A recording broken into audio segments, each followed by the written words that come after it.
안녕하세요. 두 번째 결혼을 해서 남편과 잘 지내고 있는 60대 여자입니다.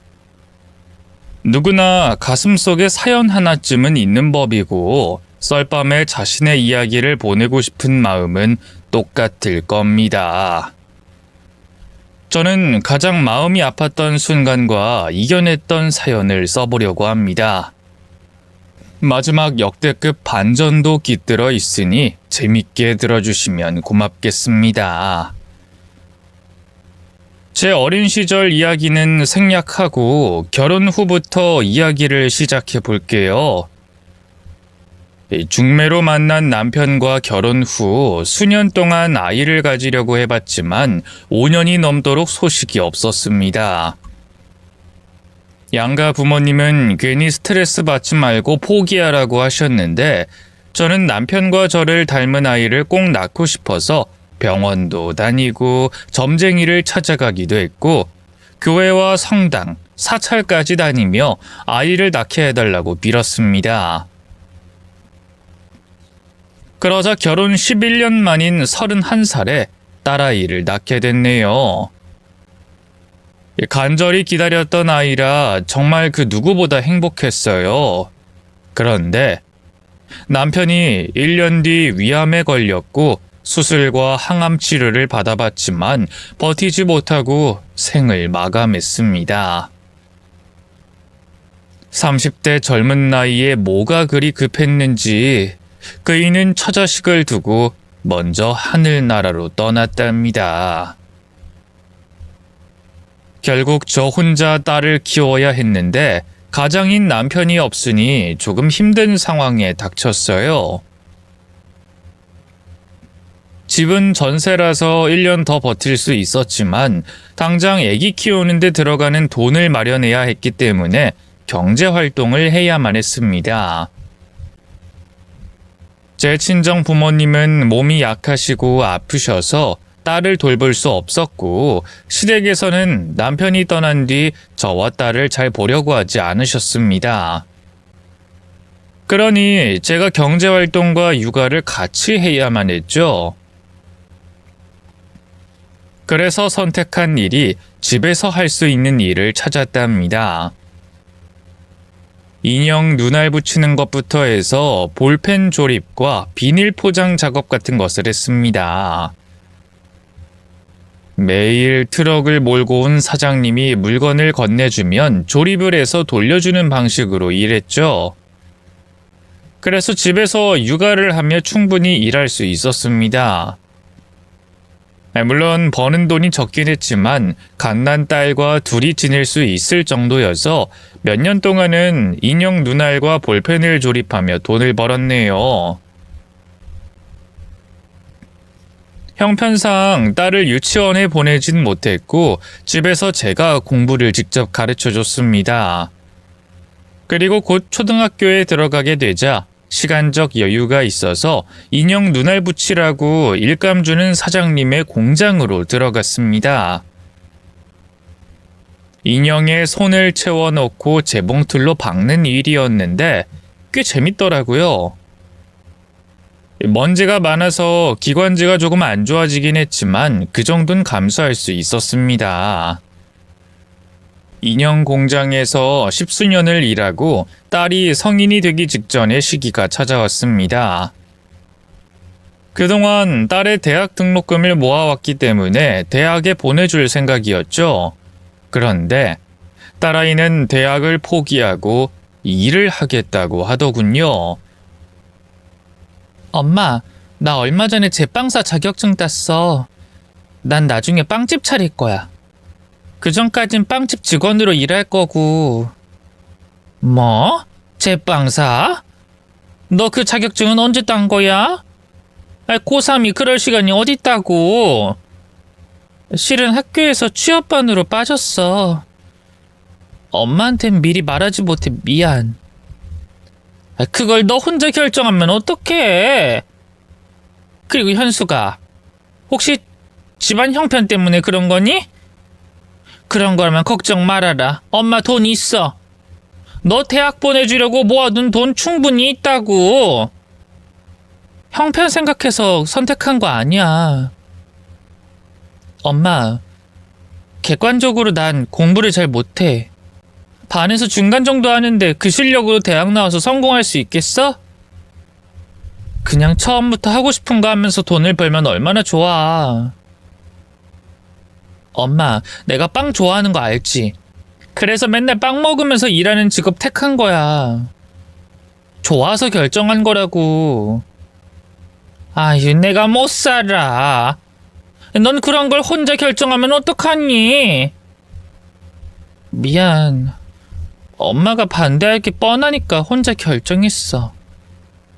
그래도 자격증까지 따뒀고 일할 빵집도 구했어. 졸업하고 엄청 큰 대형 빵집에서 일하게 됐어. 엄마, 그냥 응원해주면 안 될까? 넌 누굴 닮은 거니? 나야 엄마랑 붕어빵이잖아. 엄마도 내가 공장 관두라고 1000번은 말했는데 고민조차 하지 않았잖아. 똥꼬집은 엄마한테 물려받은 거야. 아유, 그래, 이 엄마 탓이다.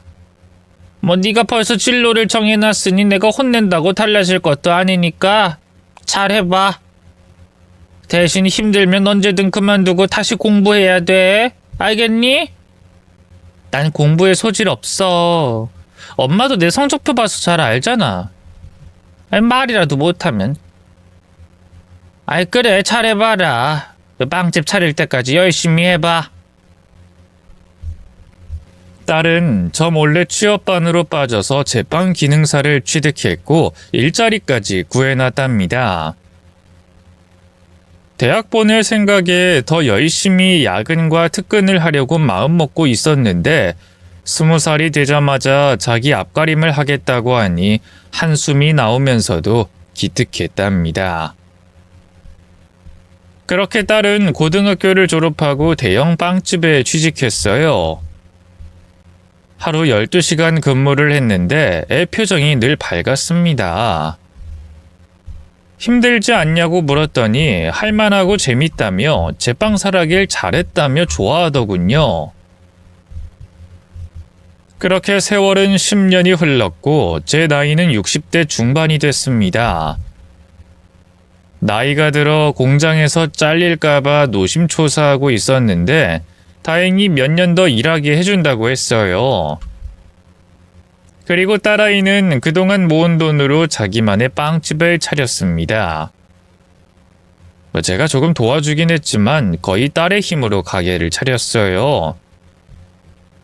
대견하고 기특하고 자랑스럽기까지 했답니다. 여기가 네 빵집이야? 인테리어 끝나고 보니까 진짜 색다르다. 아유, 빵 진열까지 해놓으니까 진짜 예쁜걸? 엄마, 이제 딸내미가 열심히 벌어서 호강시켜 드릴 테니까 돈으로 코 푸실 준비해. 별소리를 다 한다. 엄만 이제 연금도 받고 있잖아. 앞으로는 너 시집갈 돈을 모아야지. 엄마가 보태줄 수 있으니까 적당히 돈 모이면 시집이나 가. 안 그래도 남자친구가 결혼 이야기 꺼내더라. 자기가 날 책임지겠다면서 빵집 차리지 말라고 말리기까지 했다니까. 근데 내 평생의 꿈이 이 빵집을 차리는 건데 포기할 수가 있나. 네 남자친구가 결혼하자고 했어? 아이, 그럼 해. 엄마가 혼수 마련해 줄 테니까 시집 가라고. 이제 겨우 빵집 차렸는데 당장 시집 가라고? 에이, 엄마. 내 걱정보다 엄마가 먼저 시집 가야 하는 거 아니야? 엄마 동창 아저씨가 요즘도 따라다닌다며? 얘가 자꾸 말을 돌리네. 여기서 엄마 동창 이야기가 왜 나오니? 엄마는 재혼 같은 거 생각 없으니까 너만 생각해. 그 아저씨랑 잘 돼가는 거 아니었어? 왜 이렇게 흥분하고 그래? 사실 아주 오랜만에 중학교 동창회에 나가게 됐는데 그중 마누라 이혼하고 혼자 사는 동창 하나가 있었어요. 그 친구는 제가 사별한 걸 알고부터는 막무가내로 들이댔답니다. 저를 좋아하는 건지 그냥 외로워서 아무 여자랑 살고 싶어서 그러는 건지 헷갈려서 만남을 거절했어요. 아무튼 딸은 결혼할 남자친구도 있었고 빵집까지 마련했으니 혼자 살 마음의 준비를 하고 있었습니다. 그러던 어느 날 이 동창생 남자친구를 우연히 길에서 마주쳤어요. 제가 선을 긋고 차버린 바람에 어색했는데 그 친구가 먼저 반갑게 인사를 해줬답니다. 성재야, 너 갈수록 더 예뻐지면 어떡하냐? 지금 너 말곤 다른 게 아무것도 안 보인다. 아이, 우식아, 오랜만이네. 그동안 잘 지냈어? 아니, 너한테 거절당하고 매일 슬퍼하면서 지내고 있어. 아유, 우식아, 미안해. 내가 재혼은커녕 남자 만나고 싶은 생각이 없어. 난 딸만을 위해 열심히 살 거야. 내 딸이 행복하면 그게 내 행복이거든. 내가 자식이 없어서 그 마음을 잘 모르지만 네가 그렇다고 하면 그런 거겠지. 나도 자존심 상해서 또다시 너한테 다가가진 않을 거야. 그래, 마음 접었다고 하니까 다행이네. 우식이 너 정도면 나보다 훨씬 잘나고 예쁜 여자 만날 수 있을 거야. 너보다 예쁜 여자가 보여야 말이지. 어쨌든 잘 지내는 것 같아 보이네. 딸은 어때? 빵집 차린다고 하더니 잘 된대? 잘 되고 있어. 그리고 내 딸은 곧 결혼까지 해. 나 할머니 될 날 머지 않았다. 이야, 이 딸내미가 결혼을 해? 언제? 아직 정해진 건 없고 결혼 이야기가 오가고 있는 중이야. 아이, 그래? 그럼 나도 초대해줘라. 네가 예쁘게 한복 입은 모습 보고 싶거든. 아이, 우식아, 자꾸 그러면 내가 너무 미안하잖아. 그리고 누가 봐도 네가 아까운데 왜 나를 좋아하는 건지 모르겠어. 사람이 사람 좋아하는데 이유가 특별히 있겠어. 그리고 지금 한 말은 농담이야. 나도 마음 접었다고 했잖아. 그럼 준비 잘해. 난 바쁜 일 있어서 먼저 가볼게. 잘 가고 밥 잘 챙겨 먹어. 친구와 저는 손을 흔들고 헤어졌습니다. 이듬해 딸이 결혼하기로 결정해서 상견례를 하고 결혼식 날을 받아뒀습니다. 3개월 뒤 가을에 하기로 해서 천천히 딸을 보낼 준비를 하고 있었어요. 혼수는 제가 꼭 해주고 싶어서 통장 하나를 통째로 건네줬습니다. 현수가, 이거 너 대학 갈 때 주려고 모았던 돈에다가 지금까지 엄마가 널 위해 모아둔 돈이야. 충분히 쓰고도 남을 테니까 받아. 엄마, 이러지 마. 이건 엄마 노후 자금으로 써야지. 난 대출 받아서 시집 가면 돼. 대출 그거 하지 마라. 버는 돈을 쪽쪽 은행에 갖다 바쳐야 해서 스트레스가 심할 거다. 혼수는 무조건 엄마가 주는 돈으로 해. 다시 말하지만 엄마는 공장도 몇 년 더 다닐 수 있고 연금도 나온단 말이야. 그러니까 이 엄마 신경 쓸 거 하나 없다. 이걸 받아야 하나. 엄마, 미안하고 고마워. 내가 빵집 대박 나면 꼭 갚아줄게. 됐네요. 엄마가 돈 욕심 있는 사람도 아니고 돈이 없어서 굶는 사람도 아니다. 갚을 필요 없으니까 부담 갖지 말고 써라. 근데 백서방이 신혼집을 계약했니? 계약은 했어. 그 집 사람들이 이사가면 바로 도배장판 새로 하고 입주할 거야. 아유, 그래, 잘 됐다. 아무튼 현숙이 너 잘 못 살면 엄마가 가만 안 둔다. 그리고 백서방이 너 열받게 하면 무조건 전화해. 엄마가 가서 야단치고 교육해 줄 테니까.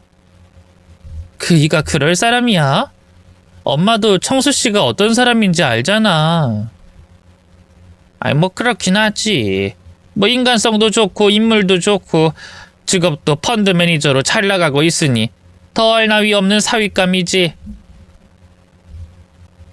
아무튼 잘 살아야 해. 이 엄마가 바라는 건 그거 하나 남았다고. 알겠어, 잘 살게. 근데 엄마, 그 동창 아저씨랑은 완전히 끝난 거야? 요즘 얼굴이 안 보이네?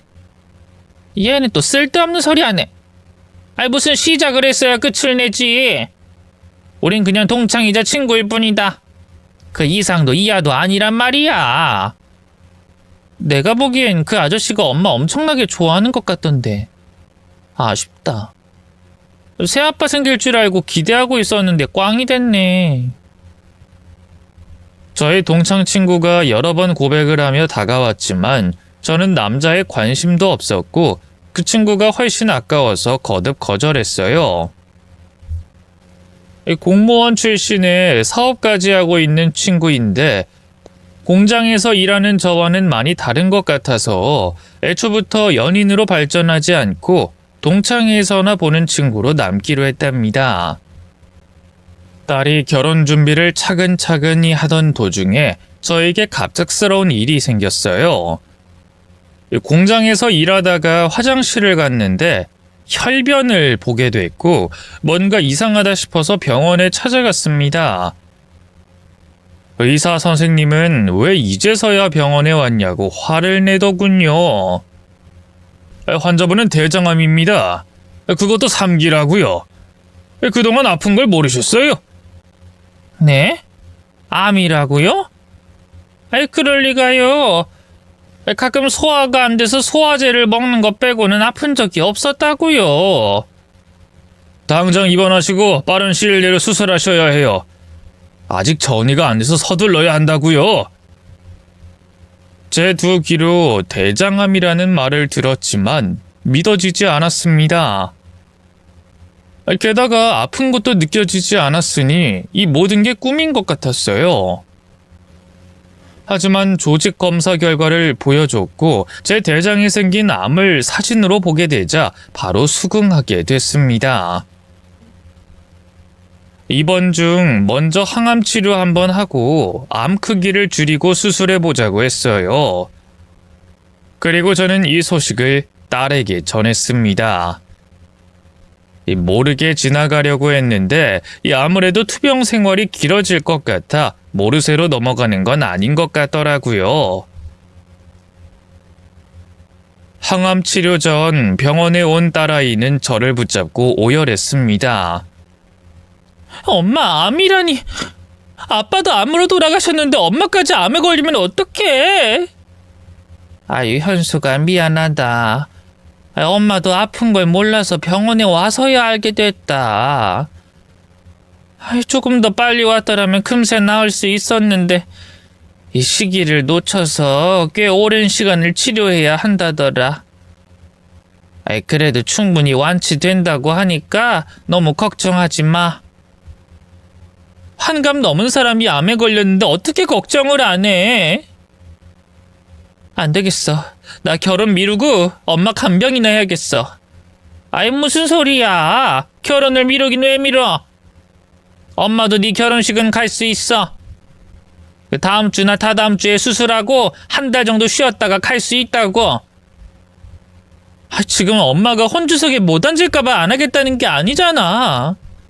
결혼이고 뭐고 다 필요 없어. 나한테는 엄마가 최우선이야.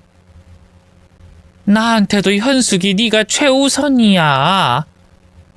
엄마 고집 이길 생각 말고 결혼 준비나 해.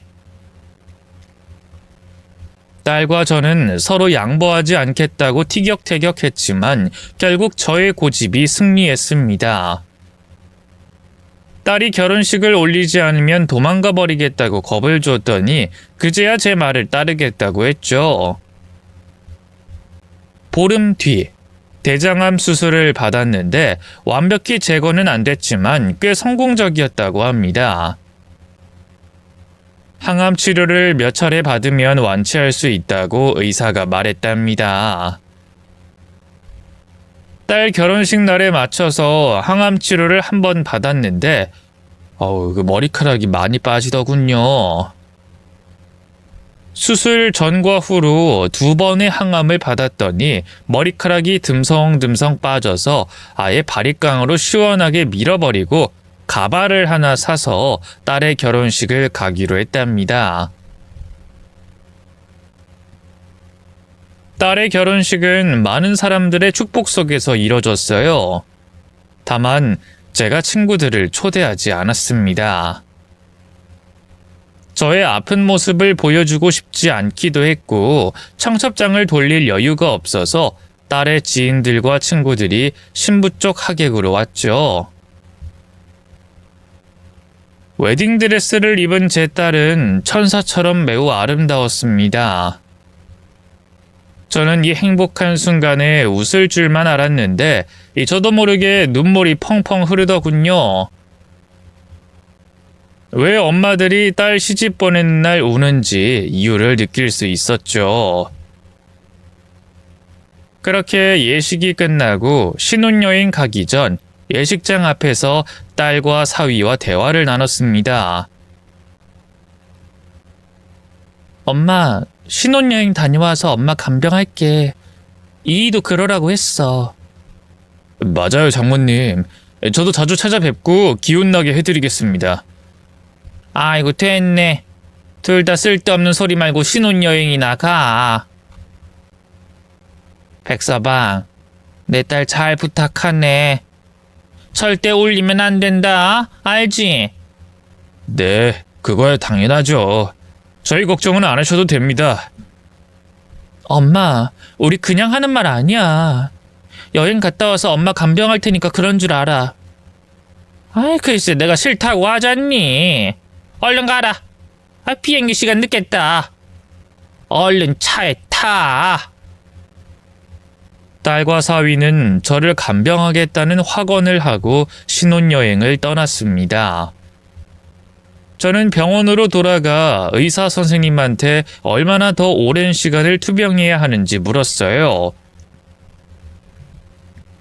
확실한 대답은 아니지만 단기간에 끝나진 않을 거라 했고 힘든 순간도 있을 거라고 대답하더라고요. 이에 저는 딸에게 짐이 되기 싫어서 병원을 옮기기로 했어요. 암 환자 전문 요양병원이 있는 곳을 소개받아 그리로 몰래 떠나게 됐죠.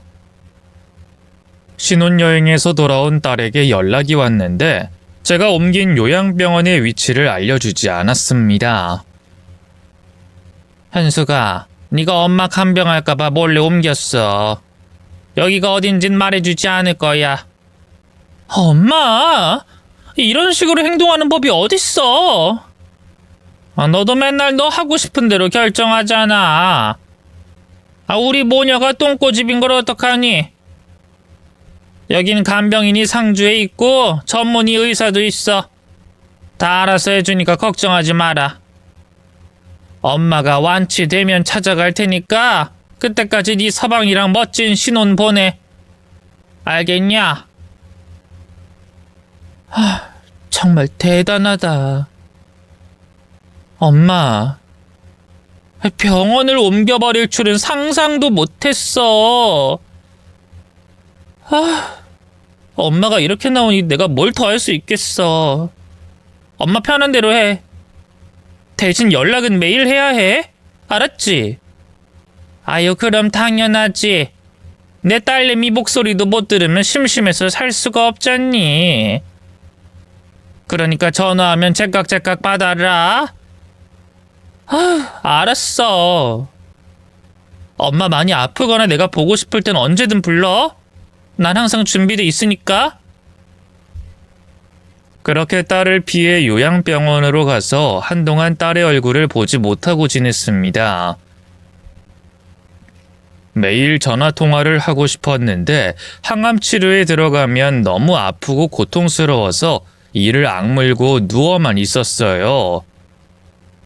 그래서 몸이 괜찮아졌다 싶을 때 핸드폰을 확인해보면 딸의 부재중 전화와 카톡이 수십 개가 와 있었습니다. 그때마다 나는 괜찮으니 너나 몸 잘 챙기고 잘 지내고 있으라고 답했어요. 그렇게 몇 개월 동안 투병 생활을 하면서 제 몰골은 피죽도 못 먹은 사람처럼 삐쩍 말랐답니다. 음식이 입에 들어가면 역해서 거의 다 뱉어버리고 물도 겨우 삼켰기 때문에 그랬죠. 이 딸에게 걸려오는 전화는 목소리로 아픈 것이 들킬까봐 카톡만 주고받았습니다. 이틀에 한 번씩은 꼭 답장을 보냈고 늘 괜찮고 잘 버티고 있으니 신혼이나 잘 즐기면서 빵집 운영에 신경 쓰라고 했죠. 또 2세 계획도 가져보라는 말까지 하면서 키득거리며 카톡을 주고받곤 했답니다. 홀로 요양병원에서 지낸 지 4개월이 지났고 암은 조금씩 사라졌습니다. 항암 치료가 너무 아파서 텀을 오래 뒀기 때문에 투병 생활이 길어졌어요. 그런데 매일 카톡 보내던 딸에게 연락이 뜸해지기 시작했죠. 일주일에 한 번 카톡하길래 일이 바쁜가 보다 하고 넘겼는데 어느 순간부터는 제가 카톡을 보내도 답을 하지 않더군요. 나중엔 제 메시지를 확인하지 않아 숫자 1이 없어지지 않았습니다. 걱정되는 마음에 사위에게 연락해보니 똑같이 연락이 안 됐어요. 그 순간 몸에 소름이 돋으며 뭔가 큰일이 생겼다는 생각이 들었습니다. 다음 항암제를 맞기 전에 시간이 있어서 몸을 억지로 일으켜 세워 외출을 감행했어요. 물론 간병인과 간호사들이 말렸지만 잠시 확인할 게 있으니 하루만 외출을 받아냈습니다. 버스에 탈 힘은 없어서 택시를 타고 멀리 있는 딸의 빵집 먼저 찾아갔습니다. 문을 열고 들어가자 맛있는 빵 냄새가 났고 직원 한 명이 저를 맞아줬어요. 저기 여기 사장님 어디 갔나요? 내가 여기 사장 엄마인데. 네? 아주머니 제가 사장인데요? 그게 무슨 말이에요? 분명 몇 달 전까지만 해도 내 딸이 여기 빵집 사장이었어요. 아, 그 전에 있던 사장님 말씀하시는 거구나. 그 사장님한테 제가 빵집 인수했어요. 아유, 그럴 리가. 내 딸의 전부와 같은 이 빵집을 당신한테 팔았다고요? 대체 무슨 일이 있는 건지. 혹시 내 딸이랑 연락됩니까? 아니요, 그 빵집 인수하고 나서는 한 번도 통화하지 않았습니다. 그래요. 알겠습니다. 빵집을 팔았다는 말에 크게 놀랐고 분명히 큰일이 있는 것을 다시 한번 감지했습니다. 그래서 딸 신혼집을 찾아가서 초인종을 눌렀습니다. 현수가, 백서방, 안에 아무도 없는 거야? 안에 누구 없어요? 다시 초인종을 울리고 제가 찾아왔다고 소리쳤습니다. 하지만 집안엔 아무도 없는 건지 현관문은 절대 열리지 않았답니다. 딸과 사위에게 다시 전화를 걸어봤는데 역시나 연결이 되지 않았어요. 단단히 큰일이 일어난 것 같아 사지가 떨렸고 곧 주저앉았습니다. 그런데 그 순간 옆집 현관문이 열렸습니다. 나이가 좀 있는 여자가 나오더니 바닥에 주저앉은 저에게 괜찮냐고 물으며 일으켜 주더군요. 아줌마 괜찮아요? 이 집 사는 사람들을 찾으러 온 거예요? 네. 제 딸이 여기 사는데 아무도 없나 봅니다. 혹시 제 딸과 사위에 대해 아시는 게 있나요? 설마 2달 전에 나간 사람들 이야기를 하시는 건가요? 이 집 세대 남편 피해 도망간 지가 언젠데 이제야 왔어요? 그게 무슨 말이에요? 제 딸이 도망을 가다뇨. 도대체 무슨 말을 하시는 건지 모르겠네요. 자세히 좀 알려주세요. 여자는 길게 한숨을 내쉬며 머리를 절레절레 흔들며 말문을 열었습니다. 이 집 남편이 보통 쓰레기가 아니었어요. 집안에서 난동이 심하게 벌어질 때마다 제가 경찰에 신고까지 했다니까요. 새댁은 그 쓰레기 같은 놈한테 얻어맞으면서 지냈고요. 이 집 남편이 술만 마시면 개가 됐는지 허구한 날 술주정하면서 집안을 때려 부셨다니까요.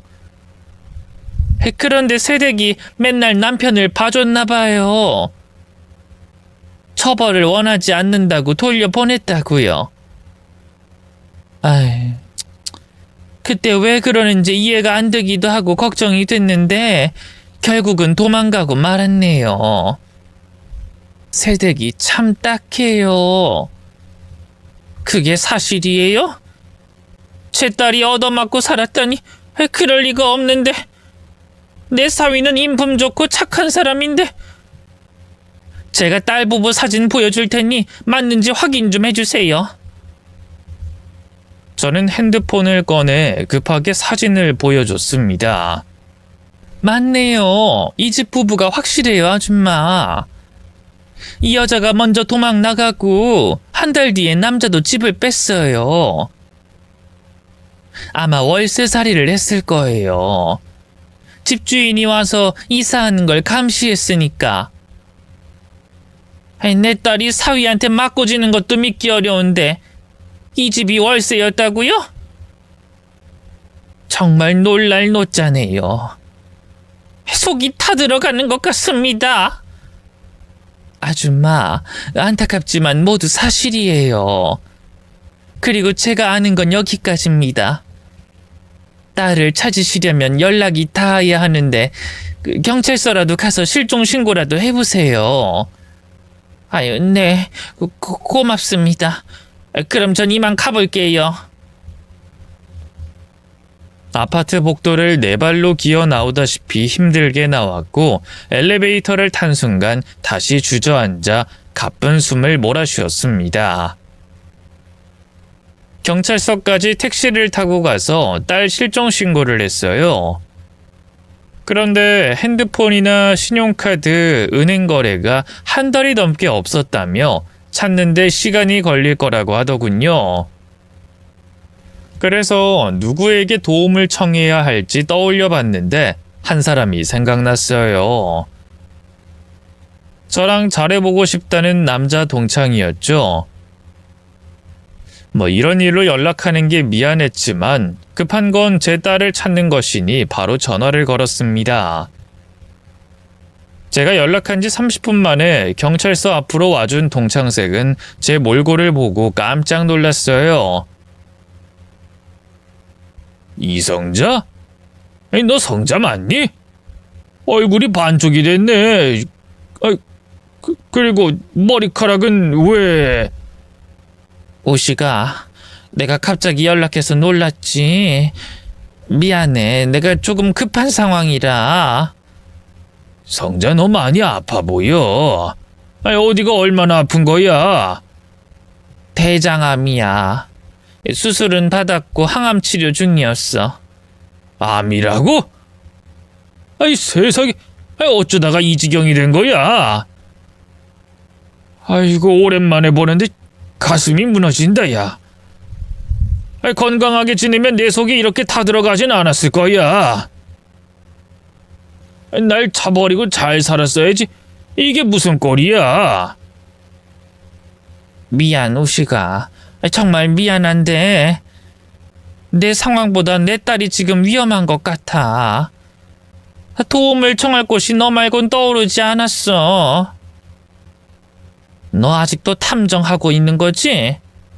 아이, 그럼.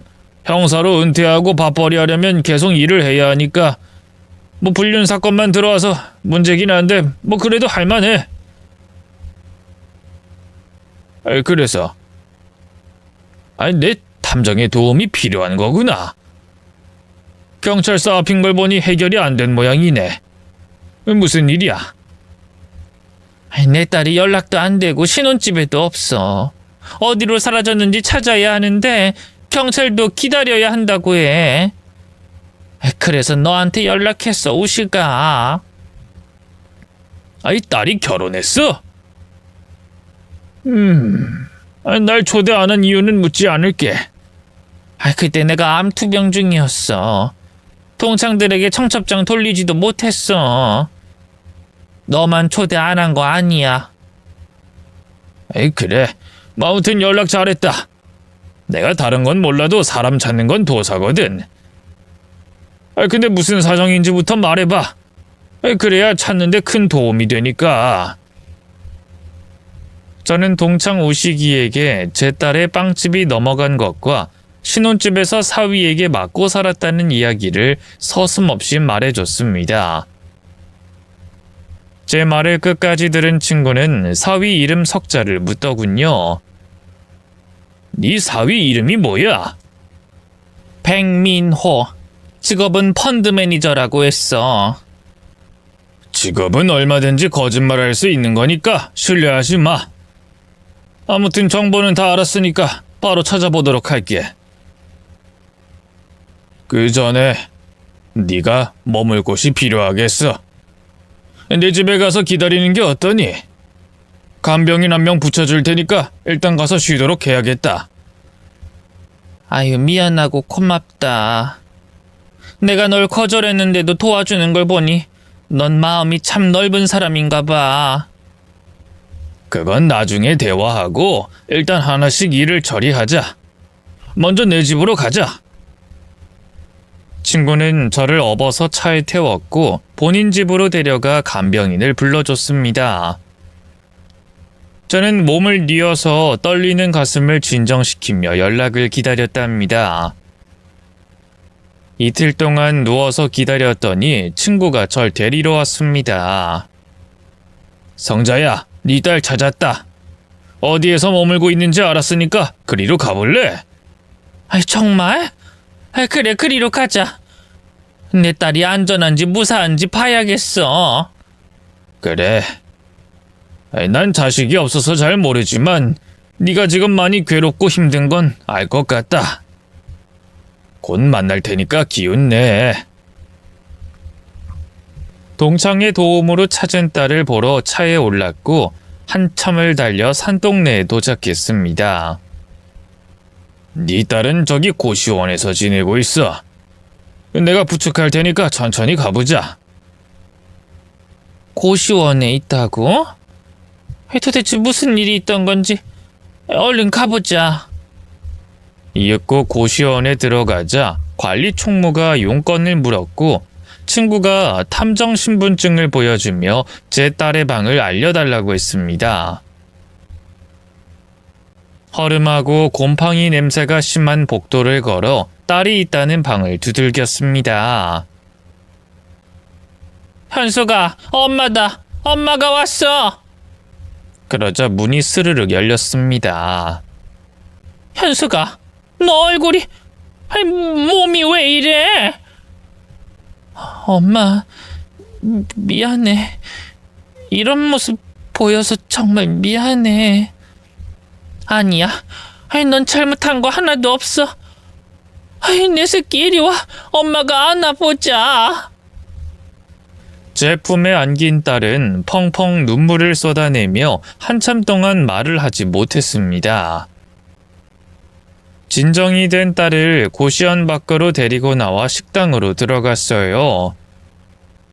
며칠 굶은 사람처럼 보여서 일단 뭐라도 먹여야 할 것 같았습니다. 아유, 현수가 천천히 먹어. 그러다 체할라. 엄마, 미안. 내가 너무 개걸스럽게 먹었지? 아니, 내 새낀 먹는 것도 예뻐. 다만 체하니까 천천히. 엄마 옆에 있는 아저씨가 그 아저씨 맞지? 둘이 다시 만나는 거야? 뭐? 엄마 친구를 소개한다는 걸 깜빡했네. 이 아저씨가 널 찾는 걸 도와주셨어. 형사 출신 탐정이라고 했었지? 아저씨 멋있는 분 같다. 지금 그게 중요한 게 아니잖아. 너 코가 휘었어. 도대체 백서방이 너한테 무슨 짓을 한 거야? 딸아이는 사위 이야기가 나오자 바로 밥숟가락을 내려놓더군요. 그리곤 오열하기 시작했습니다. 엄마, 그 인간 아주 나쁜 놈이야. 신혼 첫 한 달은 자상하더니 순식간에 돌변했어. 술 먹고 들어와서 날 손대기 시작했고, 알고 보니까 이 자식은 직장도 없고 불법 토토로 돈 버는 놈이었어. 게다가 술만 마시면 개가 돼서 무슨 짓을 저지르는지 기억도 못해. 처음에 그 이한테 맞았을 때 이혼하려고 했는데 그놈이 무릎 꿇고 빌었어. 바보야. 그래서 용서해주고 계속 지낸 거야? 경찰도 돌려보냈다면서? 그때는 내가 왜 그랬는지 모르겠어. 아무튼 그 일을 다시 믿었어. 술도 끊고 도박도 하지 않겠다고 해서 한번 기회를 주기로 했어. 근데 그 놈이 도박장을 들락거렸나 봐. 돈을 잃더니 눈이 뒤집혀서 날 개패듯이 때렸고 빵집을 담보로 사채를 받았어. 날 대리해서 돈 빌릴 여자를 구해서 말이야. 결국 빵집을 다른 사람에게 넘기게 됐지. 그때 엄마한테 말하려고 하다가 몸도 아픈 엄마한테 걱정 끼치기 싫어서 참았어. 그 자식이 별의별 짓을 다 했구나. 그래서 빵집을 팔고 도망친 거니? 도망쳤다가 한번 잡혀왔어. 다시 도망가지 못하게 방문에 못질을 했어. 그놈이 도박하러 나간 사이에 방 안에 혼자 남았었어. 그러다 어떻게든 나가려고 문을 발로 사흘 동안 찼더니 그제야 못이 뽑히고 문이 열리더라고. 그리고 맨발로 도망쳤어. 엄마, 그 이가 날 찾아내면 큰일 나. 그놈이 경고했거든. 내가 무사하지 못하는 건 물론이고 엄마도 무사하지 못할 거라고 했어. 사위는 진짜 짐승보다 못한 놈이었습니다. 순진하고 착한 제 딸에게 한 짓을 모두 들어보니 사람 새끼가 아니었습니다. 딸애는 그 뒤로 사위가 가출 신고를 해서 잡을까봐 핸드폰을 버리고 고시원으로 왔다고 했어요. 고시원 주인에게 사정해서 청소와 설거지를 하며 2달 가까이 버텼답니다. 그리고 제가, 아니 우식이가 지금 찾아낸 거였죠. 저와 우식이는 먼저 딸을 데리고 대학병원으로 갔습니다. 휘어진 코를 가만두면 안 될 것 같았고 다른 부위도 심하게 다쳤을지 모르니 전체를 검사했어요. 코뼈는 수술했고 다른 부위는 물리치료 정도만 해서 나았습니다. 그런데 가장 큰 상처는 정신이었기 때문에 정신과에 가서 심리 상담을 받았어요. 딸아이는 요즘 말하는 가스라이팅을 당한 데다 공황장애를 앓고 있다고 했어요. 선생님은 상태가 심해 몇 주 입원 치료하자고 해서 정신병동으로 옮겨 입원했답니다. 이 딸은 서서히 좋아지는 게 눈에 띄었어요. 겁에 질려 눈치를 보던 것도 멈췄더라고요. 딸아이를 친구 우식이의 집으로 데려갔고 저와 둘이 지냈습니다. 그동안 우식이는 사위를 찾는 데 시간을 쓰고 있었죠. 그리고 곧 사위를 찾았다는 연락이 와서 딸을 간병인과 두고 우식이와 같이 찾으러 갔습니다. 성자야, 나 혼자 가도 되는데 내가 해결할 수 있다고. 너 괜히 그 자식 얼굴 보면 이성 잃고 몸만 더 안 좋아질 거야. 너 지금 환자잖아. 아니, 엄마인 내가 꼭 돌려줘야겠어. 내 딸이 당한 걸 다 갚아줘야 한다고. 아이, 뭐 그래. 난 자식이 없어서 모르지만 뭐 부모 마음이라는 게 그런 거지. 내가 옆에 있을 테니까 하고 싶은 대로 다 해봐. 빨리 가서 10배로 돌려주자고. 오식이가 저를 데리고 간 곳은 폐공장이었습니다. 그 안에서 도박장이 운영되고 있다고 하더군요. 오식이는 혼자 들어갔다 온다며 잠시 기다리라고 하더군요. 5분 뒤 사위에게 어깨동무를 하며 나왔습니다. 아저씨, 돈 빌려준다면서요. 어디까지 데리고 나갈 생각이에요? 돈은 빌려주지 않을 거고. 너 오늘 혼 좀 나야 하는 날이야. 네 인생이 쫑나는 날이기도 하지. 뭐야 당신? 뭐하는 놈팽이야? 이거 놔! 꺼지라고! 내가 왕년에 강력계 형사였는데 지금은 은퇴하고 탐정하는 사람이야. 너 같은 놈은 한 손으로도 손봐줄 수 있지? 이 노친내가 돌았나 이씨. 당신 내가 누군지 알아? 알다마다 아내한테 손찌검하고 사채까지 써서 빵집 넘기게 했고 정신과 몸을 엉망진창으로 만든 이 시대의 최고 악질이지. 백민호, 저기 내 친구가 보이지? 너한테 오늘 돌려줄 게 많으니까 달게 받아라. 내 손을 쓰게 만들면 너 많이 다칠 거니까 가만히 조용히 맡기만 하면 돼. 알았지? 뭐야, 장모? 내 장모랑 같이 온 거야? 아이고, 이 놓친 애들이 쌍으로 돌았나 보네. 아니다. 내 마누라 년 다시 찾으려면 니들 이용하면 딱이겠어. 그년이 날 버리고 도망가서 빡쳤는데 다시 찾을 수 있겠네. 좋아. 오늘 니들 뒤지게 쳐맞고 딸년이 있는 곳 말해야 할 거야. 사위는 어깨동무하고 있던 우식이의 팔을 뿌리치며 주먹을 휘둘렀지만 형사 출신 탐정에게는 피하기 쉬운 주먹이었습니다. 우식이가 배를 한 대 때려주니 사위가 바로 주저앉더군요. 이에 저는 사위에게 다가가 야구방망이를 휘둘렀습니다. 이 나쁜 자식! 내 딸이 때릴 데가 어딨다고 그렇게 만들어! 그리고 평생 모아서 마련한 빵집을 네 놈이 날려먹어? 내 딸 그렇게 만들었으니 너도 똑같이 당해봐. 오늘 제대로 돌려줄 테니까. 이 노친내가 돌았나 이씨. 야구 빠따로 뭐하는 짓이야? 암 걸린 년이 힘이 왜 이렇게 센 거야? 그만! 아파 돼지겠다고! 장모님 그만! 우식이가 준비해준 야구방망이로 사위놈의 몸에 사정없이 휘둘렀고 제대로 맞은 사위는 소리도 못 낼 만큼 아파서 바닥에 웅크리고 있었어요.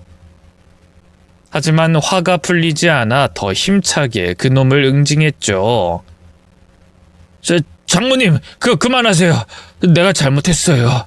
때릴 만큼 때렸으니까 그만하세요. 아니, 네 놈이 영영 일어나지 못하도록 오늘 끝장을 볼 거야.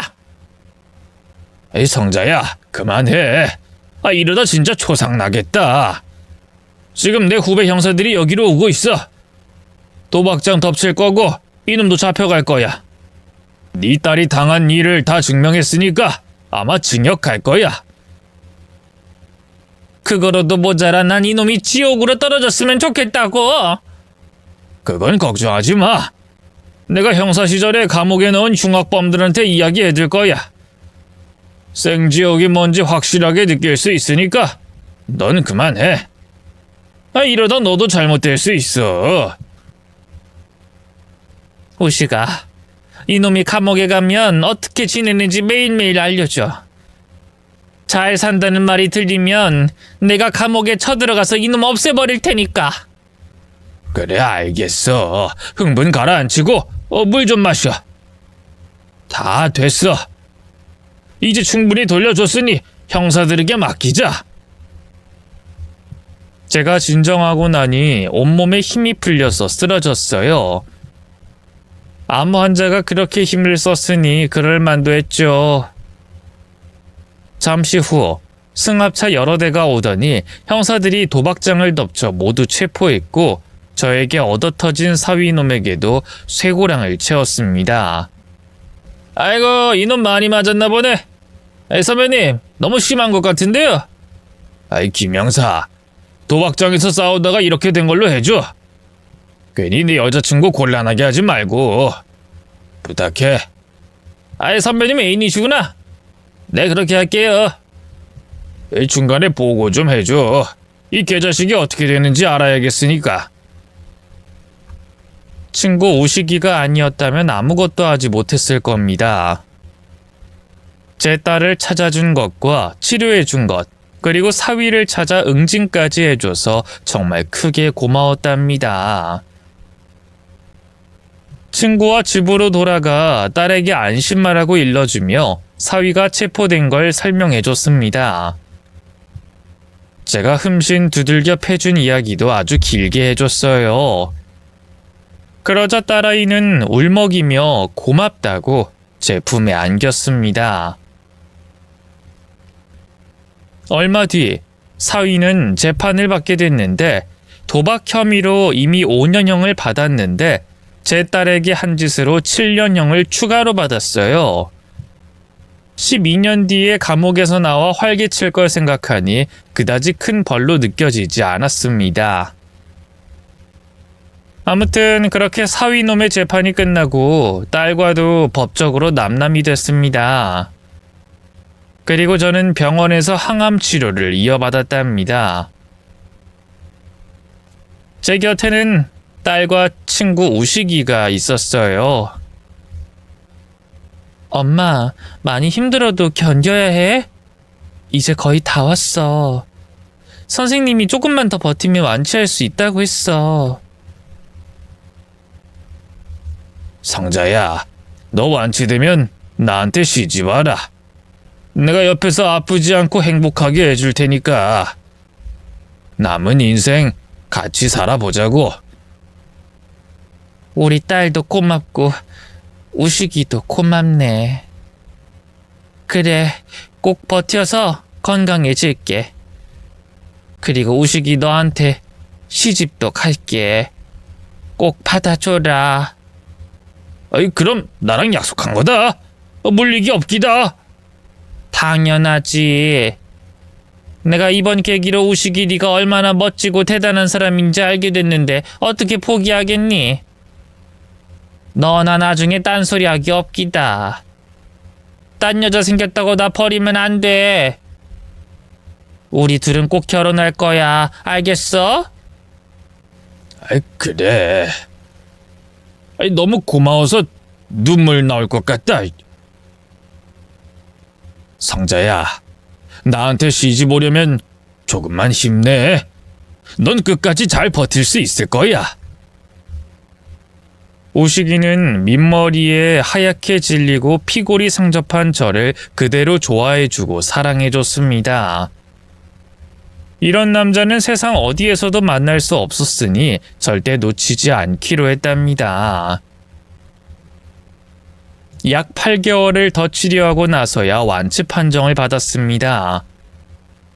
의사 선생님이 관리만 잘해주면 재발이 되지 않는다고 말씀하셨죠. 이에 저와 딸, 우식이는 셋이 부둥켜 안고 기쁨의 눈물을 흘렸습니다. 그렇게 퇴원하고 우식이의 집에서 딸과 셋이 지내기 시작했습니다. 딸은 트라우마를 극복해서 빵집에 취직하겠다고 하더군요. 엄마, 나 다시 처음부터 시작하려고. 그 인간이 감옥에 갔지만 돈은 돌려받기 글렀잖아. 한 푼도 없는 놈이 뭘 주겠어. 미안하다. 이 엄마가 도움이 됐으면 좋겠는데 병원비로 가진 돈을 다 써버렸어. 그러자 옆에서 흐뭇하게 웃고 있던 새 남편이 말을 꺼냈습니다. 아니, 두 사람은 날 가족으로 생각 안 하는 거야? 현숙이, 넌 엄마 말고도 아빠가 있는 걸 잊은 거냐? 이 아빠한테 도와달라고 하면 되잖아. 아니에요. 저를 구해주고 도와주신 것도 감사하고 엄마의 남은 병원비까지 다 해결해 주셨는데 무슨 염치로 도와달라고 하겠어요. 이거 서운한데? 난 딸내미가 생겨서 뭐든 다 해주고 싶었다고. 거두절미하고 내가 너 빵집 차려줄게. 그러니까 취직할 필요 없다. 성자한테 듣자 하니 너 빵 만드는 실력도 있고 장사도 잘한다면서. 그럼 나중에 돈 많이 벌면 그때 갚아라. 딸이 안절부절 못하자 제가 대신 대답해줬어요. 여보, 고마워. 현숙이도 나도 항상 고마워할게. 한 식구끼리 고마워하긴. 근데 여보 소리 하니까 좀 좋은데? 나도 해볼까? 여보, 달링, 자기야. 이거 좀 오글거리는데 재밌다. 그래, 매일 이렇게 오글거리고 유치하게 살아보자고. 달링, 고맙고 사랑해. 새 남편이 딸에게 빵집을 크게 차려줬는데 오픈한 지 일주일도 안 돼서 입소문이 크게 났답니다. 이 제과빵뿐만 아니라 마카롱도 수제로 만들고 커피도 팔았으니 손님들이 빵집 앞에 성실을 잃었어요. 저도 일할 체력이 돼서 자주 딸을 도와주러 나갔답니다. 그렇게 6개월이 지나도록 좋은 일만 가득했는데 또 다른 통쾌한 소식을 남편에게 전해 듣게 됐습니다. 여보, 현수가 그 감옥에 들어간 백민호 말이다. 내가 잡아넣은 흉악범들한테 조금 괴롭혀주라고 했거든. 그랬지? 당신이 그 놈을 가만두지 않겠다고 했잖아. 그래서 조폭들한테 맞고 산대? 괴롭힘을 많이 당했지. 교도관들 눈을 피해서 엄청 힘들게 했나봐. 그래서 백민호가 어젯밤 극단적인 선택을 했대. 뭐? 그놈이 돼졌다고? 그게 사실이야? 내 후배한테 전화가 와서 받아보니까 그 소식 전해주네. 잘됐다. 그 짐승만도 못한 놈이 진짜 지옥으로 떨어졌다고 하니까 내 속이 시원하다. 아빠, 고맙습니다. 모든 게 아빠 덕이에요. 아빠 아니었으면 난 지금쯤... 현수가, 아무 소리 마라. 네가 잘못될 일은 없었을 거야. 내가 아니라 네 엄마가 어떻게든 널 찾아냈을 거고 복수도 해줬을 거야. 그러니까 네 엄마한테 고마워하고 앞으로 잘 살기만 하면 된다. 딸아이가 눈시울을 붉히며 눈물을 흘렸고 저희 부부는 해맑게 웃으며 딸을 안아줬어요. 그리고 남편이 어렵게 다른 말을 꺼냈습니다. 현수가, 너 혹시 남자 만날 생각이 있니? 내 후배 아들이 얼추 너랑 나이가 비슷한데 만나면 좋을 것 같구나. 내가 카톡 사진에 딸 사진을 올려놔서 그걸 보고 마음에 들었는지 연락이 왔다. 아주 착실하고 바른 남자야. 게다가 총각이고. 네? 그런 남자가 왜 저 같은 이혼한 여자를 만나요? 더 젊고 예쁜 아가씨를 만나야죠. 네가 어디가 어떻다고 그러냐? 그리고 돌싱은 요즘 흠도 아니다. 그러지 말고 한번 만나봐. 아빠가 주선하는 남자는 다 착한 놈이니까 걱정 같은 건 하지 말고. 무슨 말인지 알지? 아빠한테 매번 신세만 지네요. 좋아요, 만나볼게요. 아빠가 좋은 사람이라고 하면 분명히 좋은 사람일 거예요. 그렇게 남편은 딸과 제 복수를 끝까지 해결해줬고 새로운 남자까지 딸에게 소개해줬습니다. 딸아이는 몇 달 동안 연애를 했고 곧 과속으로 임신을 하고 말았어요. 그래서 서둘러 결혼식을 치렀고 신혼집을 바로 저희 부부가 사는 옆집으로 마련했답니다. 남편이 가까운 곳에 딸을 살게 하고 싶다고 해서 그렇게 한 거였죠. 새 사위는 남편 말 한마디를 고지고대로 듣는 사람이라 저희 옆집에 사는 걸 단번에 수락했습니다. 지금 저는 머리카락이 단발 정도 되고 얼굴에도 살이 올라와 피부가 팽팽해졌습니다. 남편 덕에 많이 웃고 딸을 옆집에 두고 많은 사랑을 나누다 보니 이만큼 건강해진 것 같아요. 앞으로는 아프지 않고 건강히 오래오래 행복하게 살기만을 바랍니다. 여러분, 건강이 최우선이니까 너무 힘들게 살지 마시고 자신을 돌봐가면서 일하시길 바랄게요. 그럼 저는 이만 손녀딸을 보러 가야겠습니다. 바로 옆집에 딸과 사위, 손녀가 있어 현관문만 열고 나가면 볼 수 있어서 좋네요. 아무튼 건강이 최고니 모든 분들이 건강하길 바라며 글을 마치겠습니다. 감사합니다.